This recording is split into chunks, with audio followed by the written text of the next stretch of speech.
আচ্ছা বলুন তো, রাধাকৃষ্ণ সিরিয়ালটা কতজন দেখেছেন? ওরে বাবা, এই কজন? হায় রে কলি, কারে কি বলি, আমার কপাল কপাল দেখেই বুঝলাম গোপাল আসছে। টিভি পাপ দিয়ে দিচ্ছে। হ্যাঁ আচ্ছা হোক মা, যারা স্টার জলসা সিরিয়ালে রাধাকৃষ্ণ সিরিয়ালটা দেখেছেন, আপনারা কৃষ্ণের চরিত্রে যিনি অভিনয় করেছিলেন তার বয়সটা মোটামুটি আনুমানিক কত হতে পারে আন্দাজ? তবে কত হবে মোটামুটি? 30-32। রাধারানীর বয়সটা অন্তত পক্ষে 26 বছর। হ্যাঁ আচ্ছা এইবারে এইটা বিচার করুন ভালো করে। একাদশাং ব্রজেতস্যাং দ্বাদশাং মথুরাপুরী, 11 বৎসর মানে অর্থাৎ 11 বৎসর বৃন্দাবন লীলা করেছে লাস্ট। আরে বৃন্দাবনে ছিলেন রাধারানী। রাধাকৃষ্ণের যত লীলা আমরা শুনি, মায়েরা ভালো করে, এই যে আপনাদের এই এলাকায় হয় কিনা জানি না, খুব হয় বাবা, আলতা পরে লেনা রে, কালকে কিনে দিলাম টাইঙ্গে, কি হয় লাস্ট দিনে হয় নাকি পসরা কীর্তন নাকি? আহ ছি ছি ছি ছি, ননি ছিঁড়ে। হ্যাঁ হ্যাঁ পসরা কীর্তন হয় তো বাবু, হয় না? এই যত লীলা রাধাকৃষ্ণের, রাধা গোবিন্দের যত লীলা আপনারা শোনেন, সব কিন্তু ভগবান শ্রী গোবিন্দ 11 বৎসর বয়সের মধ্যে কমপ্লিট করে ফেলেছে। যত লীলা শোনেন, রাধা গোবিন্দের যত লীলা শোনেন, সব কিন্তু 11 বৎসরের মধ্যে এই লীলাগুলো কমপ্লিট করা হয়ে গেছে। এইবারে 11 বৎসরের পরে প্রাণ গোবিন্দ যখন অক্রূরের রথে চড়ে উঠলেন আর রাধারানীর সঙ্গে দেখা করে যাচ্ছিলেন, রাধারানীকে বলে যাচ্ছিলেন যে শোনো রাধে, আমি আজ যাচ্ছি, কাল চলে আসব। এই কথাটি বলে ভগবান গোবিন্দ যখন মথুরায় চলে গেলেন, এই যে গেল, আহা হা হা, আর গোবিন্দ বৃন্দাবনে এক মুহূর্তের জন্য রাধারানীর সঙ্গে দর্শন দেননি। সাক্ষাৎ মিলন এক মুহূর্তের জন্য হয়নি, সাক্ষাৎ মিলন এক মুহূর্তের জন্যও হয়নি। সেই কারণে শ্রীমতী রাধারানী ক্রন্দন করতেন।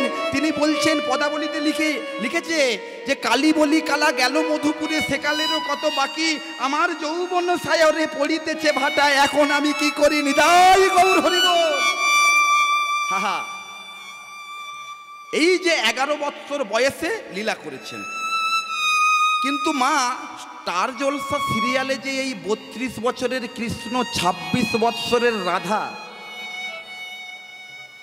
এটা কি ঠিক? আপনারা কি বলেন, এটা ঠিক? আপনারা কতজন প্রতিবাদ করেছিলেন?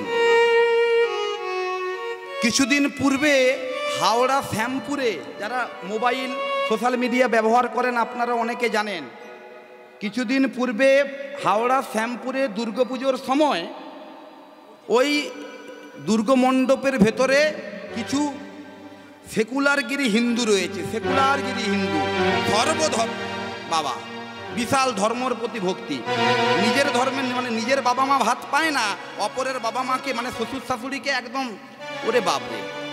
হ্যাঁ, ওই দুর্গা মণ্ডপে নবীজির ফটো টাঙিয়েছিলেন, আগুন জ্বলে যায়নি, জ্বলেছিল। কিন্তু আমাদের হিন্দু ছেলেরা কি অপমান করেছে? নবীজির কি অপমান করেছে? অপমান তো করেনি। একটা মূর্তি রেখেছে, যেমন গৌতম বুদ্ধর অনেকে মূর্তি রাখে, স্বামীজির মূর্তি রাখে, তেমনি একটা মূর্তি রেখেছিল। কিন্তু তারা কি মেনে নিয়েছিল? আগুন জ্বালিয়ে দিয়েছিল। কিন্তু আমরা কেমন হিন্দু যে আমাদের ভগবানকে নিয়ে একটা ক্লেচ্ছা দেখানো হচ্ছে, একজন যুবক যুবতীর প্রেম দেখানো হচ্ছে, এটা কি সঠিক? এই কারণে বিধর্মীরা বলে কৃষ্ণ করলে লীলা আর আমরা করলে খেলা। হ্যাঁ, কৃষ্ণ করলে লীলা, হ্যাঁ লীলাই।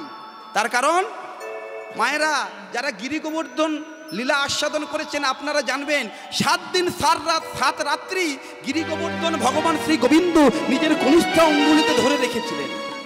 7 দিন 7 রাত্রি সারা বৃন্দাবনকে আচ্ছাদিত করে রেখেছিল, সুরক্ষা দিয়েছিল প্রাণ গোবিন্দ। নিজের কনিষ্ঠ আঙ্গুলিতে ধরে। এইদিকে মায়েরা এইদিকে অন্যদিকে মুখ ঘোরে কেন? হ্যাঁ, মুখ ঘোরেন কেন? আপনাকে বলছি। হ্যাঁ, আপনি হাসছেন, আপনাকেই বলছি, অন্যদিকে মুখ ঘুরবেন না। এইবার বলুন তো মা, এই এখন যারা বলে কৃষ্ণ করলে লীলা আমরা করলে খেলা, তাদের হাতে আমি গিরি গোবর্ধন পর্বত বাদ দিলাম, 500 গ্রামের একটা বাটখারা দেবো। 500 গ্রামের একটা বাটখারা আধ ঘন্টা সময় নিজের কনিষ্ঠ আঙ্গুলিতে বেঁধে দেবো। রাখতে পারবে? পারবে? 500 গ্রামের বাটখারা, ওই এটা না একটু পরেই না মুড়ে চলে যাবে। আর তারাই বলে কৃষ্ণ করলে লীলা আর আমরা করলে খেলা। ভগবান কৃষ্ণ একসঙ্গে 16,000 গোপিনীকে নিয়ে লীলা করেছেন। তুমি একটা স্ত্রী নিয়ে ঘর করতে পারো না, বারবার ধরে তোমাকে ওই খিরিস্তলা, তমলুকের খিরিস্তলা ছুটতে হয়, তোমার ক্ষমতা? সেই কারণে ভগবানের লীলার সঙ্গে মানবের খেলা কখনোই মিল খুঁজে বেড়াবেন না। আর আমরা এমন হিন্দু হয়েছি, সেই হিন্দু হয়ে আমরা এই অন্যায়গুলোর প্রতিবাদ করার মতো আমাদের বুকে সাহস নেই। কারণ এখন তো এমনই একটা সিচুয়েশন দাঁড়িয়ে গেছে, আমি যদি বলি কোথাও দাঁড়িয়ে আমি হিন্দু, এটা বলতে গিয়ে আমাদের ভয় লাগে, সর্বনাশ মনে হয়। 5 বার ভাবতে হবে। আমি হিন্দু বলতে গেলেই 5 বার। পার্টি ভুলে যান, পার্টির জন্ম কবে? 100 বছর। যে পার্টিটা হিন্দুত্ব নিয়ে চলছে, এদের জন্ম কবে? 100 বছর, 50 বছর এই স্বাধীনতার পরে। ভেবে দেখুন। কিন্তু হিন্দু সনাতন ধর্ম কতটা আদি, কত পুরানো। কারণ যারা এই এলাকাতে অনেকে খ্রিস্টান ধর্ম গ্রহণ করছে, জান না? মায়েরা জানেন তো? পিতা পরমেশ্বর আছে এইদিকে। হ্যাঁ, কি করলে কি হয়? আমার ব্যায়ামও ভালো হয়, ঠাঁইয়ের যন্ত্রণা। বুড়ো বয়সে জীবন শেষ হতে গেল, বুড়ো বয়সে এসে হাতের শাঁখা সিঁদুর তুলে দিয়েছে, ব্যায়ামও ভালো হয়ে যাবে, পিতা পরমেশ্বর করো। আর আছে এইদিকে আছে, হ্যাঁ, ব্যায়ামও ভালো হয়ে যায়। হ্যাঁ, ব্যায়ামও। এইবারে বিচার করে দেখুন মা, আমাদের ভারতবর্ষ ছাড়া ভারতবর্ষের বাইরে অন্ততপক্ষে 10-20টা দেশ আছে, যে দেশগুলোতে শুধু খ্রিস্টান ধর্মীয় দেশ। তাহলে নিশ্চয়ই সেই এলাকাতে হাসপাতাল, নার্সিংহোম আর ডাক্তার নাই। কি বলেন? ডাক্তার আছে, কারণ তারা তো খ্রিস্টান ধর্ম, শুধু পিতা পরমেশ্বর করলেই তো তাদের রোগ সেরে যায়। তাহলে হাসপাতাল, নার্সিংহোমের দরকার আছে? শুনুন, একটা কথা মনে রাখবেন, স্বধর্ম নিধনং শ্রেয়, পরধর্ম ভয়াবহ। যে কথা ভেবেছিলেন কে? মাইকেল মধুসূদন দত্ত, বিখ্যাত সাহিত্যিক, যিনি হিন্দু ধর্মের মানুষ হয়েও তিনি একটা সময় তিনি মনে করেছিলেন, না, আমার এই বাংলা ভাষার থেকেও মনে হয় ইংরেজি ভাষাটা বেশি ভালো, আর ওদের ধর্মটা মনে হয় উচ্চ। সেই কথা তিনি চিন্তা করে তিনি খ্রিস্টান ধর্মও গ্রহণ করেছিলেন। সর্বশেষে চারিদিক লাথি খেতে খেতে এসে ওই কপোতাক্ষ নদী, বাংলাদেশের কপোতাক্ষ নদীর তীরে শত শত বাংলা ভাষায় কবিতা লিখল। নিজের ভুল বুঝতে পেরে গেছে। স্বামী বিবেকানন্দ, যিনি সারা বিশ্বের দরবারে প্রমাণ করে দিয়েছিলেন আমাদের হিন্দু ধর্ম শ্রেষ্ঠ, কিন্তু আমরা আজ সেই হিন্দু ধর্মকে ভুলে যাচ্ছি, অন্য ধর্মের যিশুর লুঙ্গি ধরে খাঁচাখাঁচি করছে। ভাবুন, যিশুর লুঙ্গি ধরে খাঁচাখাঁচি কেন? কিসের জন্য? এইগুলো আমরা ভুলে যাচ্ছি কিসের জন্য?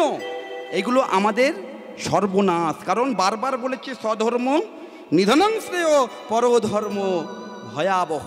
আমাদের নিজেদের ধর্মটাকে আমাদের নিজেদের চেনা উচিত।